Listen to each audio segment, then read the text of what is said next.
So friends, मैंने देखा है Z5 पे 420 IPC। ये कंटेंट आपको एंटरटेन कर पाएगी या नहीं, या आपका टाइम वेस्ट करेगी, इसी बारे में बात करूंगा। तो अगर आप चैनल पे नए हो तो सबसे पहले चैनल को सब्सक्राइब कर लो, बेल का बटन दबा लो और वीडियो को एंड तक जरूर देखना। तो चलो यार, वीडियो को स्टार्ट करते हैं। तो भाई 420 IPC, इसका प्रमोशन भी बहुत लो रखा गया है और खास करके जो विनय पाठक है उनकी ज्यादातर कंटेंट जो है बहुत ही अंडररेटेड होती है। मैंने आज तक इनका जितना भी कंटेंट देखा है वो वेल रिटन रहता है और बहुत ही अच्छे से एक्ट भी किया हुआ रहता है। आपको याद होगा भेजा फ्राई 2, स्ट्रेट एक टेढ़ी मेढ़ी लव स्टोरी, या फिर छप्पड़ फाड़ के, बहुत सारी ऐसी मूवीज इन्होंने किए हैं जो कि भाई अच्छी खासी इंटरटेनिंग मूवी होती है, लेकिन उनकी ऑडियंस बहुत डिफरेंट है। देखा जाए तो मैं भी उन्हीं लोगों में से एक हूं जो कि विनय पाठक के एक्टिंग को बहुत ही ज्यादा एंजॉय करता है। सो इस बार जो कहानी है वो इन्वेस्टिगेशन, थ्रिल और सस्पेंस से भरा हुआ है। तो ये कहानी है बंसी केसवानी की, जो कि एक सीए है और बड़े बड़े लोगों के जो है पैसे हैंडल करते हैं। अब इनके ऊपर में एक एलिगेशन आ चुका है कि भाई इन्होंने अपने ही क्लाइंट के 1.5 करोड़ रुपए उड़ा डाले,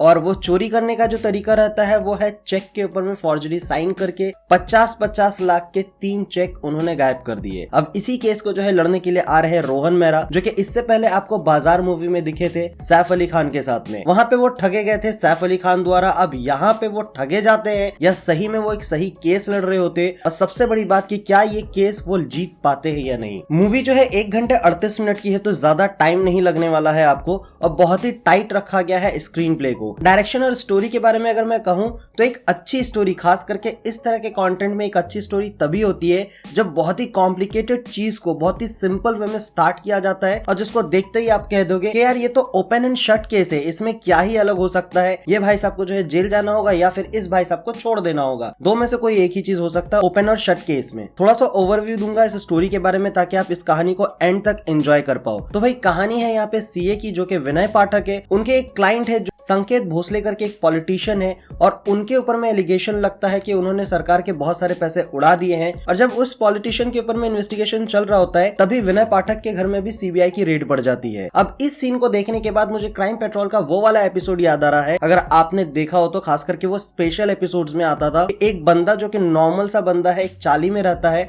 और उसके घर के अलमारी में से जो है करोड़ों अरबों रुपए निकलते हैं, और वो सीधा एक ही चीज कहता है कि मुझे इस बारे में कोई भी जानकारी नहीं है। और एंड में वो बंदा जो है इनोसेंट भी साबित होता है, और वो काफी इंटरेस्टिंग स्टोरी रहती है। कुछ वैसे ही स्टोरी को लेकर के जो स्टार्टअप लिया जाता है इस कहानी में, लेकिन आपको एक फीलिंग तो आएगी यार कि बड़े लोगों के नीचे में छोटे लोग दब जाते हैं, कुछ ऐसा वाला फील आ सकता है आपको। तो ये केस जो है रफा दफा हो जाता है और दोबारा से एक और केस लग जाता है कि किसी बिल्डर के पास से इन्होंने 3 चेक चुराए हैं जो कि भाई 50-50 लाख के थे, और वो बिल्डर जो इन पे केस कर देते कि जब ये ऑफिस में नहीं होते तभी उनका ब्लैंक चेक लेकर के ये हवा हो जाते और कैश कराने के लिए बैंक भी पहुंच जाते हैं। अब इसी चीज का आधार लगाते हुए इनके ऊपर में 420 का केस लग जाता है, और उस केस को डिफेंस करने के लिए आते हैं रोहन मेहरा, और इस केस के पब्लिक प्रोसिक्यूटर रहते हैं रणवीर शोरे। अब जब रणवीर शोरे को कोर्ट में एंटर करते हुए आप देखोगे तो आप बोलोगे भाई केस यही जीत गया, कहानी यहीं पे खत्म हो गई। और साथ वाले बंदे का रोहन मेहरा, यानी जो कि एक बीरबल चौधरी का रोल प्ले कर रहे हैं, वो बंदा किसी काम नहीं आने वाला है। लेकिन बीरबल चौधरी जो नाम रखा गया है उस नाम का असर भी दिखाया गया है कि ये भाई लिटरली बीरबल के जैसे दिमाग चलाते हैं। सो ये रहेगा केस, और आपको अब एंड तक जानना है कि कौन क्या किया है और किस तरह से रोहन मेहरा यानी बीरबल चौधरी जो है विनय पाठक यानी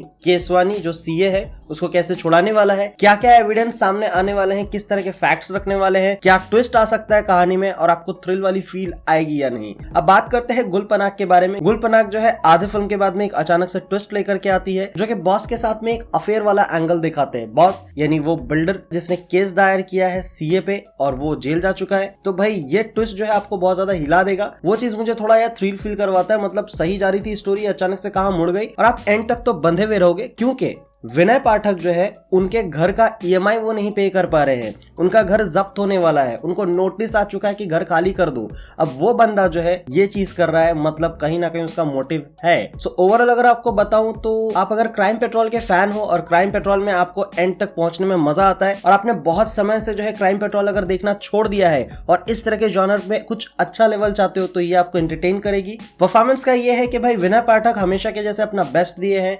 आपको रोहन मेहरा जो है अच्छे लगेंगे, लेकिन जहां तक मैं उनको देखा हूं, जो आवाज आप सुनोगे इस मूवी में वो आवाज उनकी नहीं है। मुझे ऐसा लगता है किसी डबिंग आर्टिस्ट ने जो है उनका आवाज को दिया है, क्योंकि मुझे ऐसा नहीं लग रहा था कि वो रोहन मेहरा की आवाज है, क्योंकि रोहन मेहरा की आवाज समथिंग डिफरेंट। चलो अब बात करते हैं कि इसमें माइनस पॉइंट क्या है। ये सारी चीज मुझे काफी अच्छी लगी है। अब माइनस पॉइंट पे आते हैं। माइनस पॉइंट आपको ये लगेगा कि जिस तरह से सीबीआई इंटर करती है और बिना कुछ बताए हुए हर चीज ढूंढना शुरू करती है, और उस चीज को ढूंढने के बीच में वो ऐसे बुक्स के अंदर में ढूंढ रही थी पैसे, जैसे कि पैसे जो बुक्स के अंदर में रखे हुए हैं। बहुत टिपिकल वाला मामला हो गया यहाँ पे, मतलब घिसा पिटा सा लगा मुझे। दूसरा कि भाई जब बीरबल चौधरी पुलिस ऑफिसर से जाता है हेल्प मांगने के लिए पैसे के बदले कि भाई कुछ चार्जेस ले लो और फिर हमें इन्फॉर्मेशन दो, तो जिस तरह से एक रिलेशन दिखाते वो बहुत ही घिसा पिटा सा है। मतलब लास्ट टाइम तुमने कम पैसा दिया था, इस बार अपना इन्फॉर्मर जो है तुम्हारे लिए काम नहीं करेगा, इस बार पैसा बढ़ा के देना पड़ेगा। मतलब वो थोड़ा सा लगा एकदम माइनर सा है। और हैकर बीरबल चौधरी को देखने के बाद में सीधा बोलता है और भाई आइंस्टाइन, और बीरबल चौधरी उसको देख करके कहता है जीनियस। ये ठीक है। और जैसे बीरबल चौधरी हैकर से कहता है कि कुछ काम लाया हूं तेरे लिए, उसको सुनने के बाद में वो जिस तरह से रिएक्ट करता है, नहीं यार आजकल जो है ना बहुत ज्यादा लफड़ा चल रहा है इसमें, और उसके ऐसे जैसे वो बोलता है डबल पैसे मिलेंगे,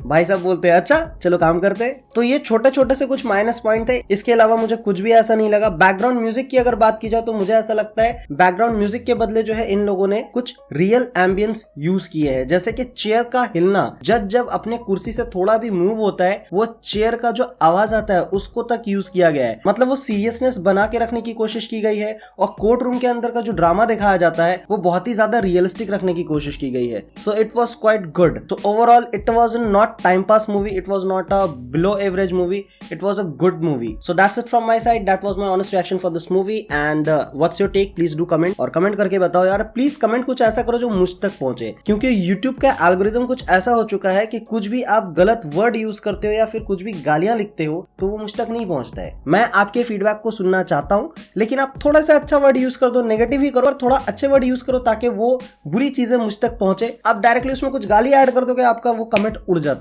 मुझे दिखता है कि मुझे 5 लोगों ने कमेंट किया, लेकिन जब मैं खोल करके पढ़ने के लिए बैठता हूं तो देखता हूं भाई 0 कमेंट दिखा रहा है। तुम वो सारी चीज मेहनत करके लिख इसीलिए रहे हो ना ताकि मुझ तक पहुंचे, तो पहुंचाओ यार मेरे पास तक। एक चीज ऐड करना चाहूंगा, इस मूवी में जो है बहुत स्मार्ट कट किए गए हैं, और वो स्मार्ट कट जरूरी था ऑडियंस के अटेंशन को ग्रैब करने के लिए और ऑडियंस को बाद में एक्सप्लेन करने के लिए भी बहुत ही स्मार्ट कट था। सो आई अप्रिशिएट इट।